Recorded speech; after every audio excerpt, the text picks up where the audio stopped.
Olá, bem-vindos ao Portal de Luz. A eutanásia é um tema sempre polêmico, dada a polarização criada entre aqueles que acreditam ou não na continuidade da vida após a morte. E segundo o entendimento da doutrina espírita, que crê na reencarnação e na justiça das provas terrenas, abreviar a vida de alguém para evitar que ela ou seus parentes sofram pode, na verdade, ser uma atitude que complica os caminhos ao invés de ajudar. Nós vamos entender um pouco mais sobre esse tema no programa de hoje.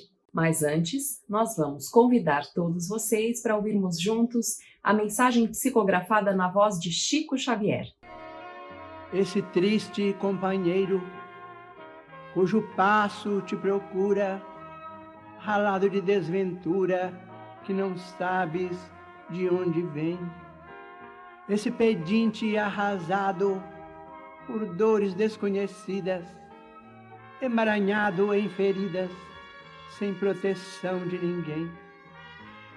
Esse amigo que lastima a própria ação rude e cega, no cárcere que o segrega para reforma e pesar. Esse irmão largado à noite, de olhar magoado e profundo, que roga debalde ao mundo o doce calor de um lar. Essa mendiga que estende pobre mão encarquilhada, cuja penúria na estrada ninguém na terra traduz. Esse doente cansado que se lamenta sozinho, abandonado ao caminho, à míngua de paz e luz. Essa mãe de filho ao peito, que em lágrimas se consome, às vezes com febre e fome, rogando socorro em vão. Essa criança assustada, que chora sem o rumo certo, flor atirada ao deserto, anjo na cruz da aflição. À frente desses amigos, que o sofrimento encarcera, corações em longa espera, aplica-te ao não julgueis.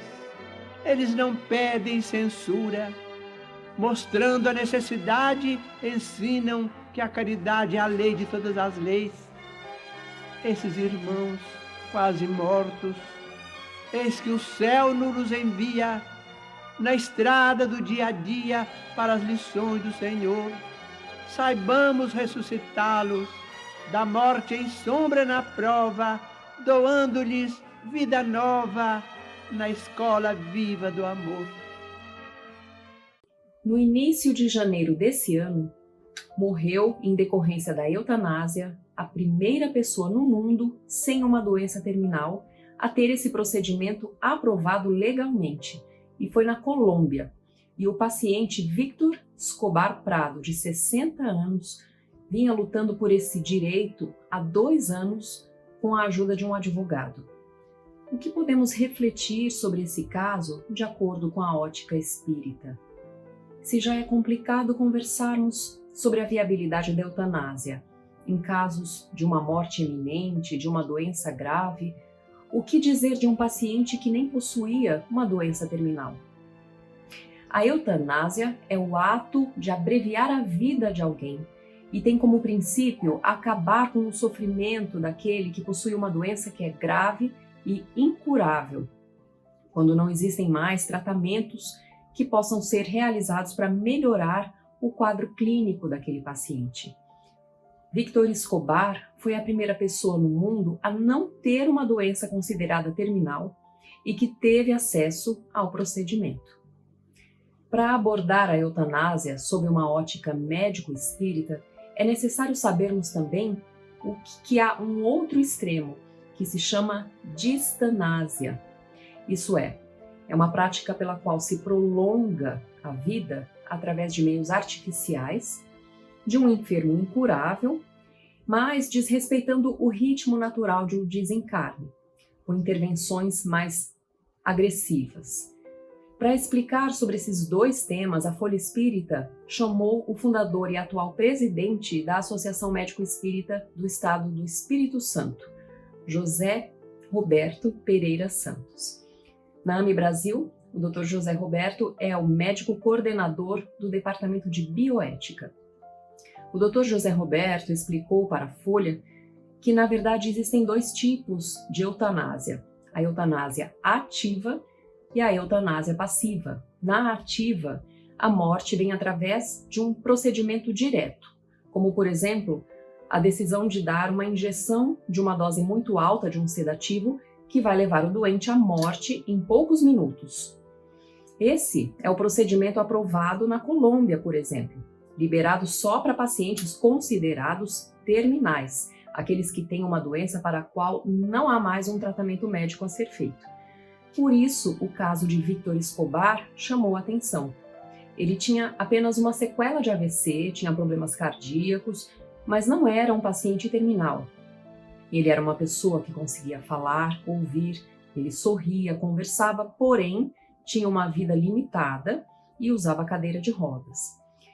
O segundo tipo de eutanásia que nós falamos é a passiva, é aquela em que é produzida através de uma omissão, como, por exemplo, deixar de alimentar ou de hidratar a pessoa doente, ou de realizar um tratamento médico que vinha sendo feito, como que desistindo daquele paciente, e, portanto, vai o levar a uma morte mais lenta. A AME Brasil tem uma carta de princípios colocando-se contrária à eutanásia, tanto a ativa como a passiva, e também contrária à distanásia que nós comentamos antes, que leva o médico a fazer transfusões, procedimentos invasivos, desesperados, tentando a todo custo prolongar a vida de um paciente que já é considerado irreversível. São posturas que não permitem a morte no seu ritmo natural. E como prega a AME, deve-se respeitar o tempo de vida daquela encarnação, a fim de que tudo que precise ser vivido seja levado até o seu momento certo. E por isso mesmo, eles, os médicos espíritas, também são favoráveis aos chamados cuidados paliativos, que são os cuidados que não visam exatamente a cura de um caso irreversível, mas sim a um fim de vida mais digno, mais sereno, com menos dor, com menos sofrimento e com a presença da questão espiritual quando o paciente assim o desejar. Segundo o Dr. José Roberto, de alguma forma, através da espiritualidade, o médico espírita, nesse momento, nos cuidados paliativos, pode mostrar um sentido para a vida, explicar qual é a finalidade do sofrimento, acalmar, esclarecer o paciente e também os seus familiares, sobre algo que, na verdade, deveria ser levado com naturalidade, não fosse o nosso apego, que é a morte. Segundo ele, os profissionais de cuidados paliativos já escolhem essa especialidade porque gostam naturalmente dessa questão do cuidar, do oferecer conforto, combater a dor, ter empatia e amor com aquele paciente. É, na prática, a medicina que prepara para o desencarne, de uma certa forma. E há ainda outro agravante quando nós conversamos sobre a eutanásia, que o Dr. José Roberto nos lembrou. No livro Obreiros da Vida Eterna, de André Luiz, nós aprendemos que o perispírito é uma representação energética do corpo físico. Se nós provocamos a eutanásia, o espírito vai sofrer energeticamente. É como se nós forçássemos uma máquina que estava em movimento a parar. Para o espírito, essa situação é penosa. Ele fica preso àquele corpo porque não estava no momento correto para o seu desencarne. Imaginem então o caso de Víctor Escobar, que citamos no início, e que sequer vinha sofrendo um processo de alguma doença irreversível. Portanto, ficamos com a lição: aceitar o fim quando ele é irreversível, respeitando os desígnios de Deus, sem querermos nem abreviar o sofrimento, antecipar a morte e nem prolongar a vida de maneira desesperada, com apego. A entrevista que o Dr. José Roberto concedeu ao jornal pode ser lida na íntegra no site da Folha Espírita, e ela deu origem também a um ótimo podcast muito esclarecedor, onde o médico fala longamente sobre esse assunto. E também pode ser ouvido no site folhaespírita.com.br. Nós vamos para um breve intervalo e voltamos já.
Nós vamos ouvir agora a nossa amiga Sandra Marinho no quadro Educa a Tua Alma. Olá, queridos amigos, queridas amigas. Será que nós temos consciência do significado do que significa humildade, da palavra humildade? Eu acredito que a grande maioria não entende o quanto é importante para todos nós investirmos no aprendizado desta virtude. Sim, porque é uma virtude que é capaz de dissolver muitos dos nós que trazemos e que tanto atrapalham essa construção da rede da vida. O ser humano é dotado de inteligência e dons que lhe permitem realizar tantas maravilhas no ramo da ciência, do conhecimento em geral. No entanto, ele consegue se enclausurar dentro de si incapaz de solucionar o mais íntimo de seus problemas por ausência de humildade. Muitas vezes existe um engessamento mental impedindo a criatura de encontrar a chave da solução dos seus problemas. Ouso afirmar que essa trava chama-se orgulho, que é a antítese da humildade. Vocês já observaram que a própria natureza ela é uma expressão viva de Deus e nos concede lições de humildade em todas as suas nuances? Reparem, é só imaginar, por exemplo, o próprio sol, que brilha igualmente para todos, até mesmo para um pântano pestilento, sem reclamar da lama.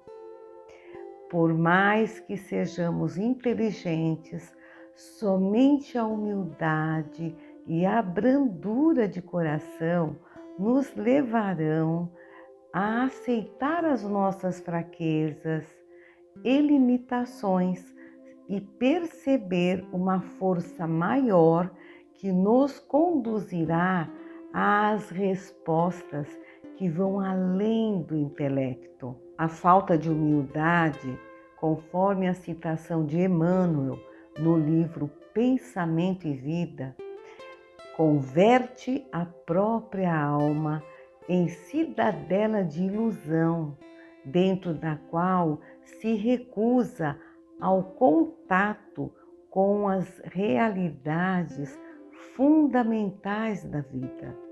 A criatura crê que tudo possui e com esse pensamento facilmente acolhe o desespero, a inveja, o ciúme, o desperdício e a intemperança, que por sua vez geram tensão psíquica, desencadeando perigosos prejuízos para a sua saúde. Sabemos que ser humilde não é fácil. Estamos tateando muito lentamente nesta área, mas ainda assim eu acredito que vale a pena ouvir o nosso eu verdadeiro, que é o nosso espírito em essência, tal qual fomos criados, ignorando desta forma as personas que nós assumimos para desempenhar os diversos papéis da existência. Concluiremos que não estamos aqui para competir, para sermos reconhecidos, apreciados, respeitados segundo as normas humanas. A autenticidade e a boa vontade para conosco e para com os nossos semelhantes já é um caminho seguro para obtermos o equilíbrio que a humildade é capaz de trazer. Só para elucidar o que eu estou tentando transmitir a vocês, eu vou contar um fato que aconteceu a uma amiga há alguns anos atrás. Maria, como a chamarei para manter o seu anonimato, no auge da sua carreira de servidora pública, em pleno desempenho de alto cargo no terceiro escalão do governo, conseguido com muito trabalho e competência, ela se viu repentinamente, após assumir uma outra equipe política do governo, ser destituída da sua função sem motivos, sem explicação.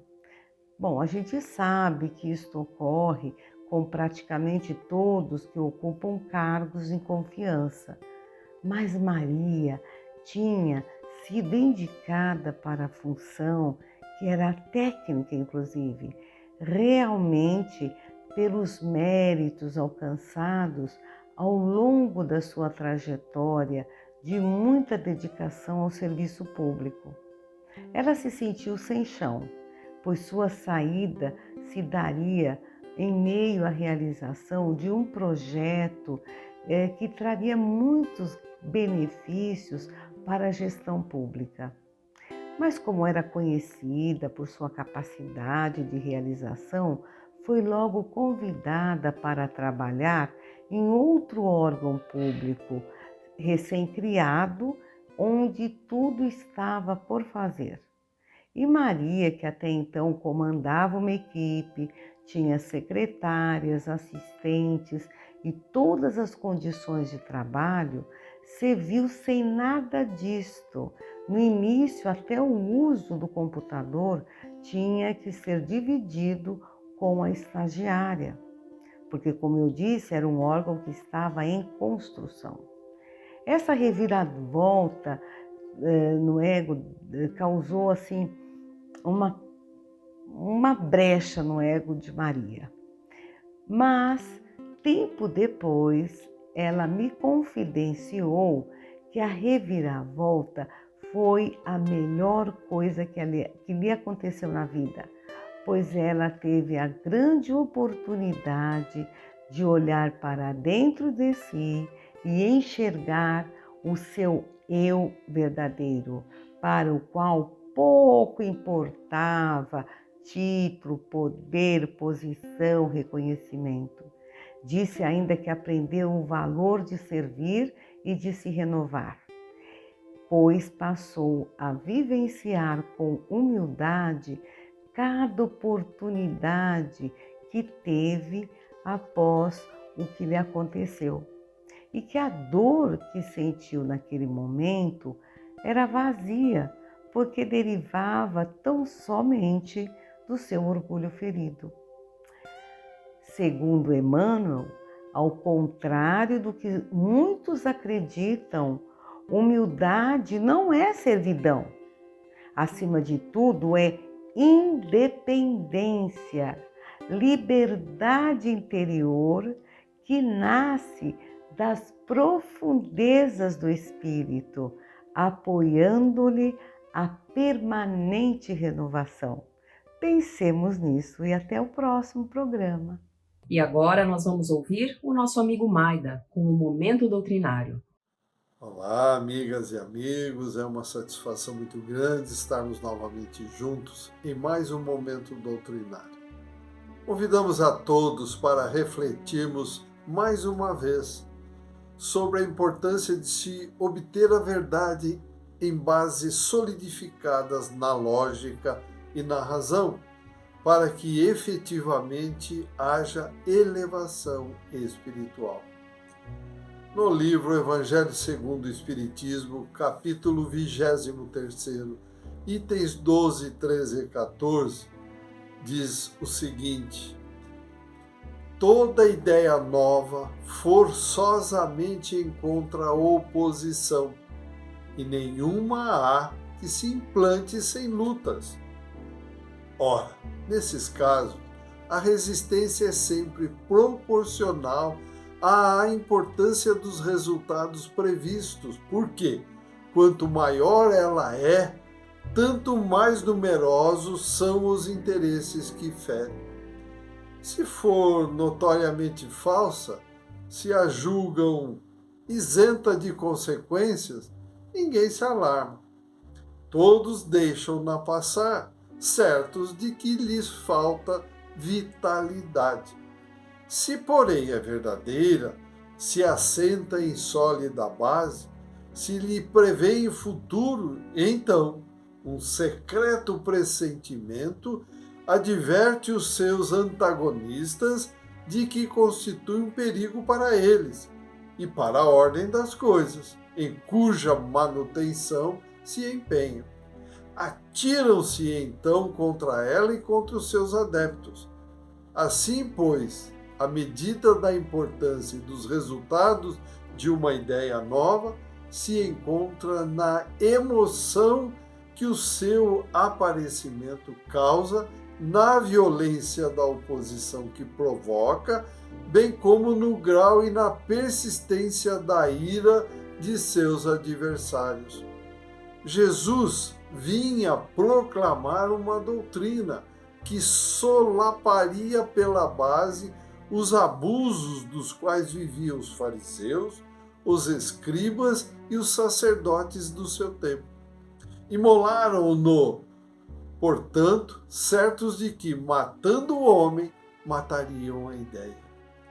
A ideia, porém, sobreviveu. Por quê? Porque era verdadeira, engrandeceu-se, porque correspondia aos desígnios de Deus, e nascida num pequeno e obscuro burgo da Judéia, foi plantar o seu estandarte na capital mesma do mundo pagão, em face dos seus mais encarniçados inimigos, daqueles que mais porfiavam em combatê-la.